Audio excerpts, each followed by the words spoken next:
Hey guys, and welcome to another video. And my name is Julie, and today I want to talk a little bit about nostalgia and like clinging to the past and past ideas of the self. And when we wake up, it's not so hard maybe to let go of the self that we the selves that we don't like, like the versions of ourselves that is or the ego identities that we perceive to be somewhat unwanted. We reject them. That's why they suffer and feel uncomfortable. It's because we reject them, right? Or resist them, you can say. However, we might also feel a strong grief and a longing back to who we used to be, right? Who we think, how we used to perceive reality, and how we used to believe what take ourselves to be. So there's a lot of letting go and surrendering in this process. And of course, we can take on different masks and identities after awakening, but we fundamentally know that they're not really true and what we really are. So it really doesn't make any sense, at least it didn't for me, to be a character in that sense. There was nothing there to achieve. There was nothing there to enjoy anymore. It was much more enjoyable to just be, right? Without the form that we take on.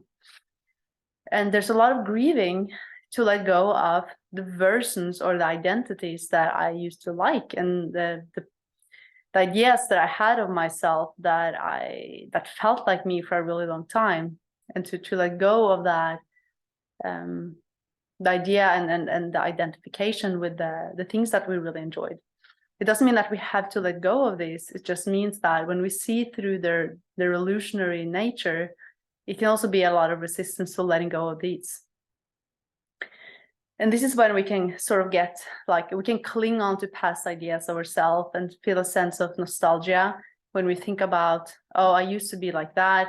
Or we might even long back to when we were, before we woke up maybe, because life is a little bit easier when you are not aware of your suffering and you don't see through, like before you're taking the red pill, you can say, life feels a little bit more straightforward, maybe uncomfortable. At least it was for me. It never felt truthful and authentic, but at the same time it was easier in another way because I wasn't really forced to look at my own suffering in the same sense.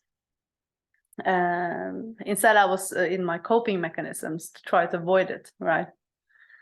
So we start to look, many of us, and you watching this, many of you will look for the true self. Like, where is the true self? You can't really find it anymore. Like, you can't locate yourself. Like, where am I? And where is my true self? You can't really find it in the mind anymore. You can try, but it's like it dissolves. The moment you are like trying to attach to it, you can't really cling on to it anymore. It just dissolves in a sense. And more and more of the ego aspects will turn out that way. At least it did for me. And so it takes us back to our direct experience and the no self experience. It doesn't mean that you won't be, you are, but the idea about yourself and the identities that you have created will be seen for what they are. And that's a cluster of thoughts that we have taken on to be what we are, like a form or a mask that we've taken on, or a role that we've played in this world that have given us a sense of comfort, right? Given us a sense of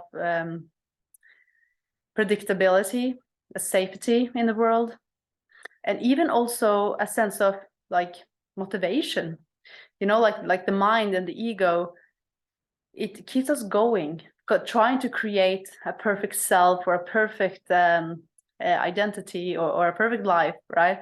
There's a part of that keeps us going, and we might lose that way of motivating ourselves after awakening. And before awakening, like it's very ego driven, fear driven, and we don't even know it because it's so normal, right? And we can't, it gets harder and harder to be driven by fear and be driven by all these avoidance mechanisms after awakening, because we can see through the inauthenticity of that and how it never really leads us anywhere. Just a temporary, maybe distraction from what the suffering underneath. So the thing is that when we think we need the ego to be perfect, or the identity to be perfect, or ourself to be perfect, for ourselves to be happy. But it's actually when we let go of the identity, so when true joy and like enjoyment of what is can come in. Like when we were kids, we can actually surrender to what is without needing to create a perfect character in that. It doesn't mean that the character is wrong. It's just that it's a thought, right? It's not what's actually going on, and it's much more liberating and comfortable, and I would say enjoyable to be without needing to attach to a form, right? Doesn't mean that the form won't be there or that you can't experience that. It's just that it doesn't hold the answer.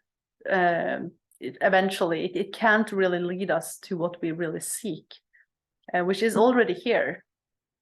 It's actually when we stop the seeking and we surrender into what is, which is kind of paradoxical. Yeah.